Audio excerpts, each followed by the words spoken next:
నమస్కారం. మహిళా ఆరోగ్య దీపిక జీవనరేఖ కార్యక్రమానికి స్వాగతం. పీరియడ్స్ అనేవి స్త్రీ శరీరంలో ప్రత్యుత్పత్తి వ్యవస్థలో కీలక పాత్రను పోషిస్తాయి. అయితే ఎప్పుడు రెగ్యులర్గా వస్తూ ఎప్పుడో ఒకసారి లేట్ అయితే అంతగా పట్టించుకోనవసరం లేదని డాక్టర్లు చెబుతుంటారు. కానీ కంటిన్యూగా అదే జరుగుతుంటే మాత్రం ఆలోచించాలి. అలా కాకుండా ఉండాలంటే పీరియడ్స్ రెగ్యులర్గా రాకపోవడానికి కారణాలు తెలుసుకోవాలి. అయితే నెలసరి సమస్యలకు కారణాలు రకరకాలుగా ఉన్నప్పటికీ కొన్నిసార్లు స్త్రీలు ఇతర సమస్యలకు వాడే మందులు కూడా కారణమవుతుంటాయి. అవేంటో నేటి మహిళా ఆరోగ్య దీపిక జీవనరేఖలో తెలుసుకుందాం. ఇంకా స్త్రీల అనారోగ్య సమస్యలకు వైద్యుల సలహాలను కూడా చూద్దాం.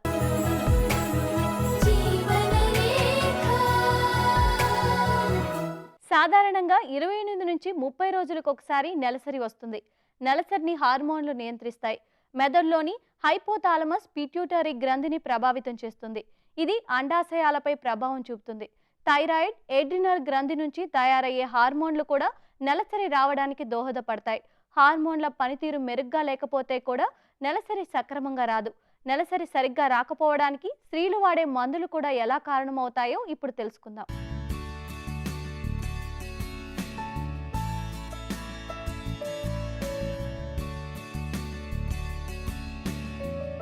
సహజంగా ఆడపిల్లలకు 10-16 సంవత్సరాల మధ్య నెలసరి మొదలవుతుంది. మెనోపాజ్ వచ్చే వరకు అది కొనసాగుతుంది. అయితే ఋతుక్రమం మొదలైన కొత్తల్లో కాస్త అటు ఇటుగా నెలసరి వస్తూ ఉంటుంది.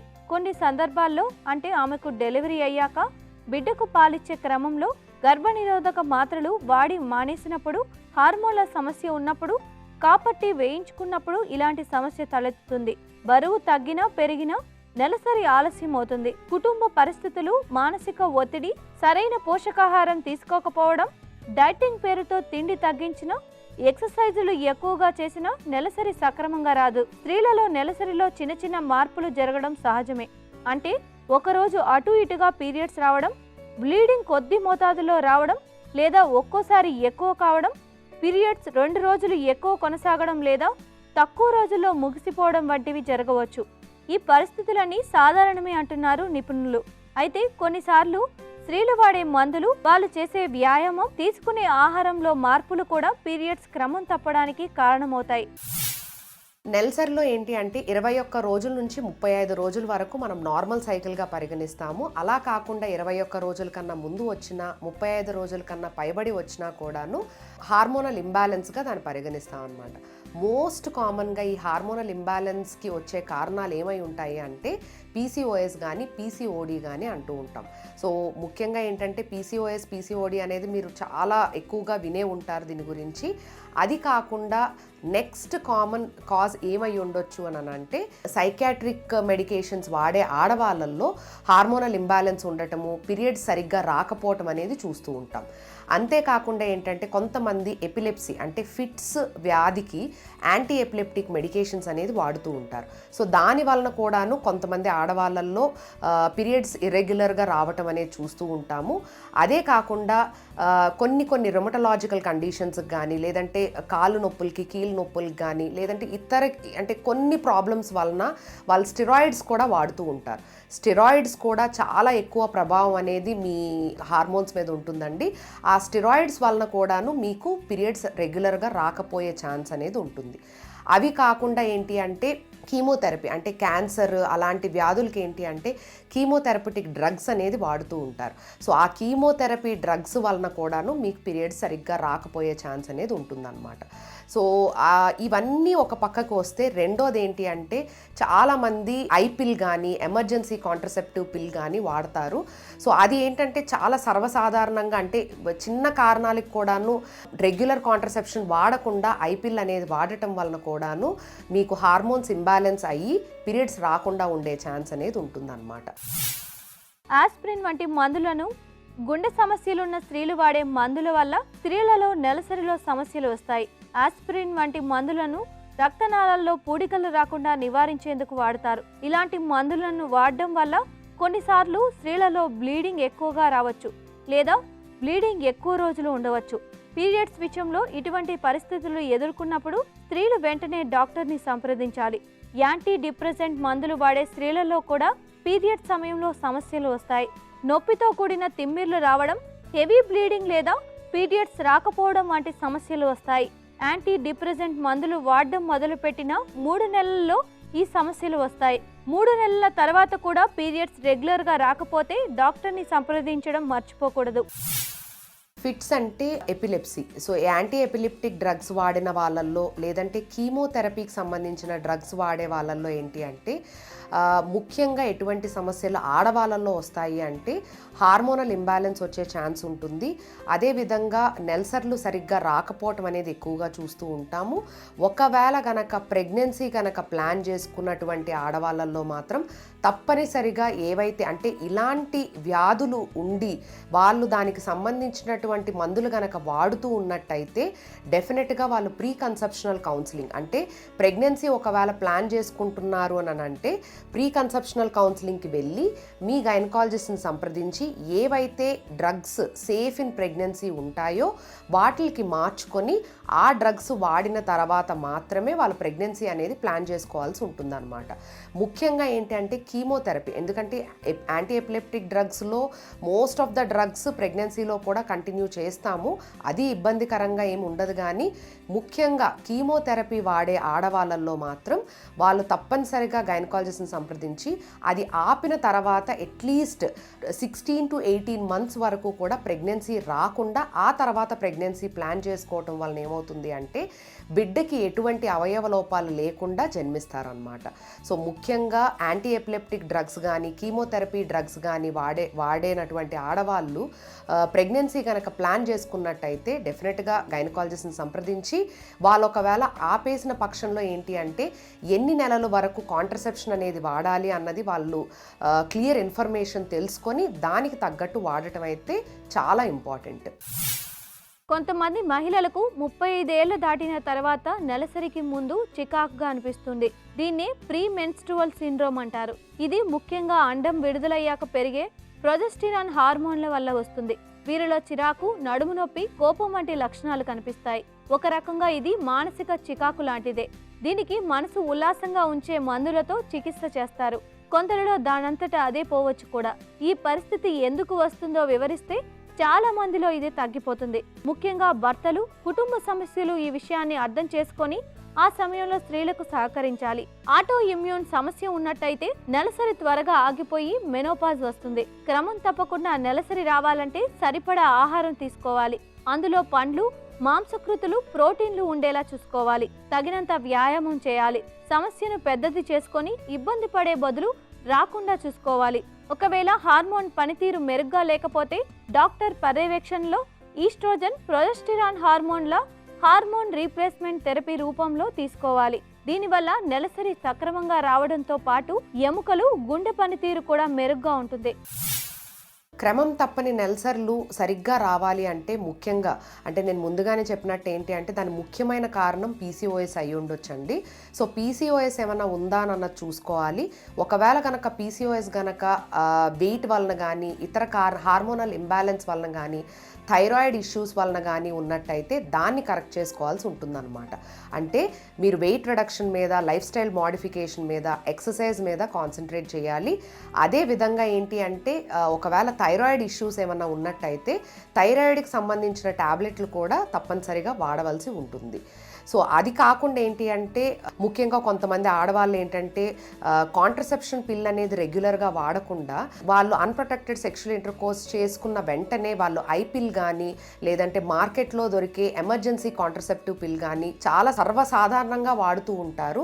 అది మాత్రం డెఫినెట్గా బంద్ చేయాలండి. ఎందుకంటే ఏమవుతుంది అంటే ఈ హార్మోనల్ ఐపిల్లో ఉండేటటువంటి హార్మోన్స్ ఏంటి అంటే almost 3 to 5 times more dosage అనేది ఉంటుంది. అంటే కాంట్రసెప్టివ్ ప్యాక్లో ఉండే పిల్స్ అన్ని ఒకేసారి వేసుకుంటే ఎంత డోసు ఉంటుందో అంత డోసు మీరు ఒక పిల్లులో వేసుకుంటున్నారు. సో డెఫినెట్గా ఏమవుతుంది అంటే అంత హార్మోన్స్ ఒకే టైంలో మీ బాడీలో వెళ్ళి దానివల్ల ఏమవుతుంది అంటే హార్మోనల్ ఇంబ్యాలెన్స్ వచ్చి మీకు పీరియడ్స్ సరిగ్గా రాకపోవటం, వచ్చినా కొంచెం రావటము, లేదంటే ఇర్రెగ్యులర్గా రావటం అనేది జరుగుతూ ఉంటాయి. సో ఐపిల్ మీరు వాడాలి అంటే ఫస్ట్ ఆఫ్ ఆల్ అది ఎమర్జెన్సీ అని గుర్తుపెట్టుకోండి. అంటే మ్యాక్సిమం మీరు లైఫ్ మొత్తంలో ఒకసారో 2 సార్లు వాడాల్సి ఉంటుంది. లేదు మీరు తప్పనిసరిగా అది వాడాలి అని అనుకుంటే గైనకాలజిస్ట్ని సంప్రదించిన తర్వాత మాత్రమే అది తీసుకోండి. ఓవర్ ద కౌంటర్ మెడికేషన్స్ మాత్రం మీరు అవాయిడ్ చేయటం మంచి పద్ధతి. ప్రస్తుత సమాజంలో మహిళలు ప్రధానంగా ఎదుర్కొనే సమస్య ఋతుస్రావం సక్రమంగా జరగకపోవడం. మహిళలపై కుటుంబపరమైన వృత్తిపరమైన ఒత్తిడి అధికంగా ఉంటుంది. ఈ ఒత్తిడి దీర్ఘకాలం కొనసాగితే దీని ప్రభావం వారి శరీరంలో కీలక పాత్ర వహించే హార్మోన్లపై పడుతుంది. దీని ఫలితంగా ఋతుక్రమంలో రకరకాల వ్యత్యాసాలు చోటు చేసుకుంటాయి. అందువల్ల ఋతు సమస్యలతో బాధపడుతున్న వారి సంఖ్య కూడా ఎక్కువవుతుంది. ఈ సమయంలో కుటుంబ సభ్యులు వారికి అండగా నిలబడాల్సిన అవసరం ఎంతైనా ఉంది. గర్భిణీ స్త్రీలు నిద్రపోయే సమయంలో కుడివైపుకు తిరిగి పడుకుంటే కడుపులో పెరుగుతున్న బిడ్డకు ప్రమాదమని ఒక పరిశోధనలో వెల్లడైంది. కాబట్టి గర్భిణీ స్త్రీలు నిద్రా సమయంలో అప్రమత్తంగా ఉండాలని గైనకాలజిస్టులు తెలియజేస్తున్నారు. గర్భిణీగా ఉన్న సమయంలో స్త్రీలు తీసుకునే జాగ్రత్తలను అనుసరించే ఆమె ప్రసవం సుఖప్రసవమా లేక సిజేరియనా అనేది నిర్ణయించబడుతుంది. కార్యక్రమంలో ఇప్పుడు సమస్య సలహా చూద్దాం.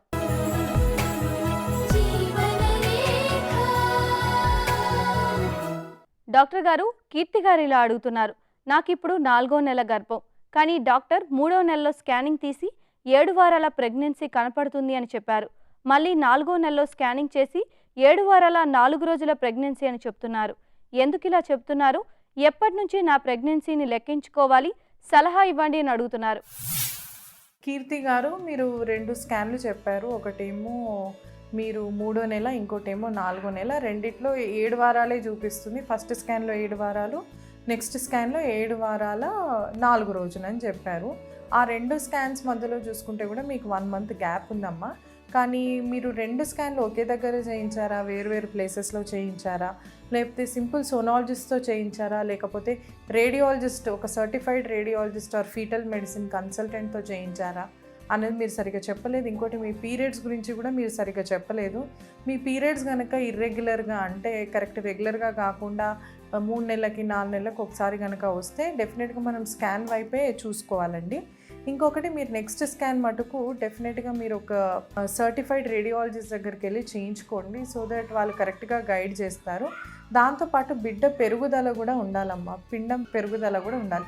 ఎన్ని నెలలు చేసినా 7 వారాలే అంటే అది పెరుగుదల లేని పిండము, మంచి పిండం కాదనమాట. డాక్టర్ గారు, మాధవి గారు ఇలా అడుగుతున్నారు.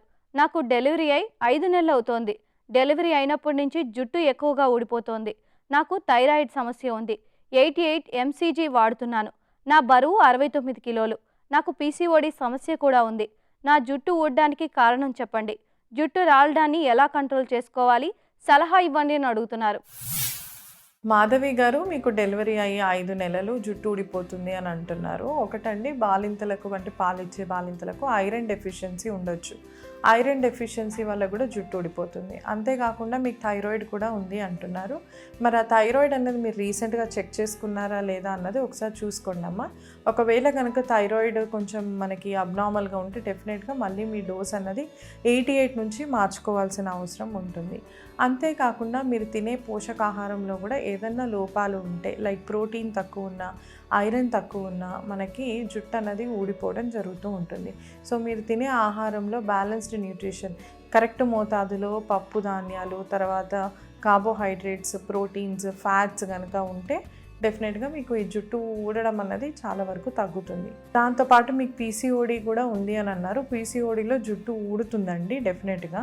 కానీ అది మీకు ప్రెగ్నెన్సీ వచ్చింది అంటే ఎంతో కొంతవరకు పీసీఓడి కరెక్షన్ అయి ఉంటుంది మీకు, నాకు తెలిసి.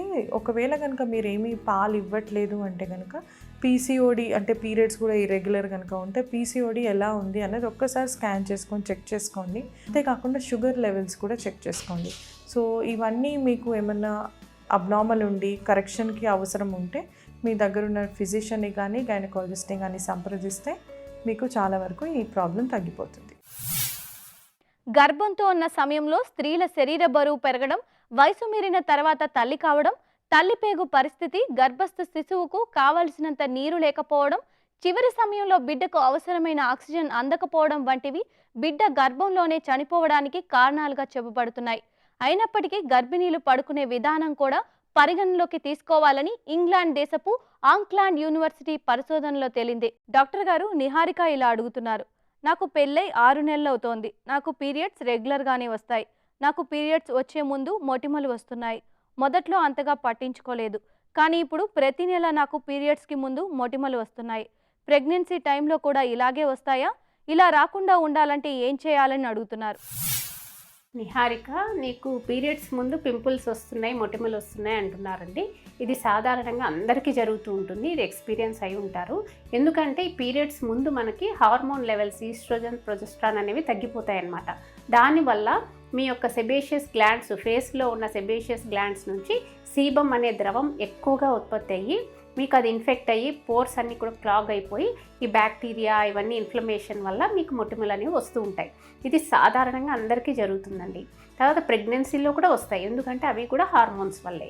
మనకి ప్రొజెస్ట్రాన్ అనే హార్మోను ఈ యొక్క ప్రెగ్నెన్సీ టైంలో ఫస్ట్ 3 నెలల్లో చాలా ఎక్కువ ఉంటుంది కాబట్టి దానివల్ల కూడా ఈ యొక్క సెబేషియస్ గ్లాండ్ సెక్రీషన్ పెరిగి తర్వాత వాటి వల్ల కూడా ఈ గ్లాండ్ సెక్రీషన్ ఇన్ఫెక్ట్ అయ్యి మొటిమలు వస్తూ ఉంటాయి. సో దీన్ని నివారించాలంటే ఒక్కటే అండి, సింపుల్ సూత్రం ఏంటంటే పీరియడ్స్కి ముందు అయితే మాత్రం హెల్దీ ఫుడ్ తీసుకోండి. అంటే లో గ్లైసిమిక్ ఇండెక్స్, స్వీట్స్ కానీ అలాంటివి పూర్తిగా అవాయిడ్ చేసి కార్బోహైడ్రేట్స్ తగ్గించండి. హెల్దీ ఫుడ్ మంచి zinc, selenium, omega 3 fatty acids ఉన్న సీ ఫుడ్ అలాంటివి, స్పినాచ్, ఎక్కువగా పాలకూర, తోటకూర ఇలాంటి ఫ్రూట్స్ ఇవి నట్స్ తీసుకున్నట్టయితే మీ యొక్క ఈ మొటిమలు అనేవి తగ్గుతాయి.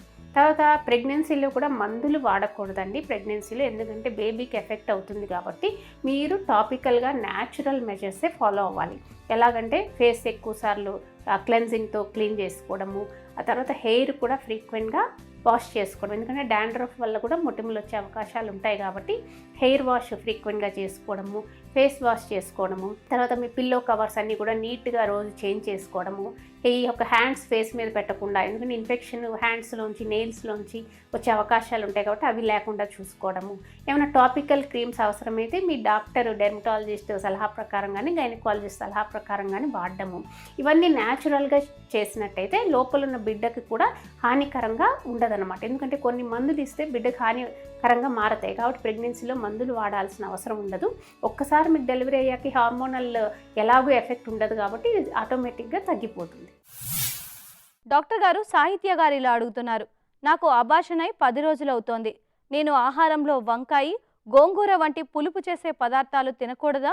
తింటే ఏమైనా సమస్యలు వస్తాయా? నేను అబార్షన్ తర్వాత ఆహారంలో ఎటువంటి జాగ్రత్తలు తీసుకోవాలి? నాకు మళ్ళీ అబార్షన్ కాకూడదు అంటే నేను ఇప్పటి నుంచి ఎటువంటి జాగ్రత్తలు తీసుకోవాలి? దయచేసి తెలియజేయండి అని అడుగుతున్నారు. సాహిత్య గారు, ఇప్పుడు ఒక 10 డేస్ క్రితమే మీకు అబార్షన్ అయిందన్నారండి. ఈ యొక్క అబార్షన్ తర్వాత కొన్ని జాగ్రత్తలు అయితే తీసుకోవాలండి. ఫుడ్ విషయంలో వస్తే మీరు అన్నట్టు ఈ గోంగూర, ఈ పులుపు పదార్థాలు అవన్నీ కాదు, కానీ కొంచెం ఎసిడిటీ, గ్యాస్ సమస్యలు ఉంటాయి కాబట్టి కారము, పులుపు, మసాలాలని అవాయిడ్ చేయమని చెప్తాము. కానీ మీరు హెల్దీ బ్యాలెన్స్డ్ డైట్ అయితే తీసుకోవాలండి. పథ్యం చేయాల్సిన అవసరం అయితే లేదు, ఎందుకంటే మంచి హెల్దీ ఫుడ్ తీసుకుంటే మీరు ఇప్పుడు బ్లడ్ లాస్ అన్నీ ఉంటుంది కాబట్టి దాని నుంచి రికవరీ అవ్వగలుగుతారు. ఫ్యూచర్లో కూడా మీకు ప్రెగ్నెన్సీ అనేది వచ్చిన తర్వాత కూడా అబార్షన్ అయ్యే అవకాశాలు తక్కువగా ఉంటాయి.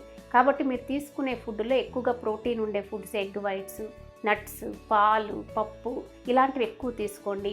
మంచి కూరగాయలు బాగా తీసుకోండి, మంచి పళ్ళు తీసుకోండి. ఇలాంటి బ్యాలెన్స్డ్ డైట్ అయితే తప్పనిసరిగా తీసుకోవాలి. ఆ తర్వాత మీకు నెక్స్ట్ ప్రెగ్నెన్సీ కూడా అబార్షన్ అవ్వకుండా ఉండాలంటే కారణాన్ని ముందు చూసుకోండి. ఎందుకు అయింది? ఏమైనా హార్మోనల్ ప్రాబ్లం వల్ల అయిందా, లేకపోతే ఏమైనా ఇన్ఫెక్షన్స్ వల్ల అయిందా, లేకపోతే ఎనీ జెనెటిక్ ప్రాబ్లమ్స్ వల్ల ఏమైనా అయిందా, లేదా మీది మీ హస్బెండ్ కానీ ఏమైనా మేనరికమా, ఇలాంటివి ఒకసారి టెస్ట్ చేసుకొని చూసుకున్నట్టయితే మీకు తెలుస్తుంది. ఏమైనా న్యూట్రిషనల్ డెఫిషియన్సీ వల్ల అయిందా చూసుకొని, ఒకవేళ థైరాయిడ్ లాంటిది ఉందనుకోండి అది ట్రీట్ చేసుకోవడము, ఏమైనా టార్చ్ ఇన్ఫెక్షన్స్ ఉంటే వాటిని ట్రీట్ చేయడము, వీటిని చేసినట్టయితే నెక్స్ట్ టైం మీకు ప్రెగ్నెన్సీ వస్తుంది, వచ్చినా సరే మనకు అబార్షన్ అవ్వకుండా మనం ఆపొచ్చు అన్నమాట. గర్భిణీలు నిద్రపోయే సమయంలో తిన్నగా పడుకోకూడదు. ఒక పక్కకు తిరిగి పడుకోవాలి. ఎడమ వైపుకు తిరిగి పడుకోవడం వల్ల తల్లి రక్తనాళాలు చక్కగా పనిచేయడమే కాకుండా బిడ్డకు తల్లికి మధ్య రక్త ప్రసరణ చక్కగా ఉంటుందని వెల్లడైంది. ఇది నేటి మహిళా ఆరోగ్య దీపిక జీవనరేఖ. మరో కార్యక్రమంలో మళ్ళీ కలుద్దాం. అంతవరకు సెలవు. నమస్తే. మీ ఆరోగ్య సమస్యలను, సందేహాలను మాకు పంపించవలసిన వాట్సాప్ నంబర్ 8790597766.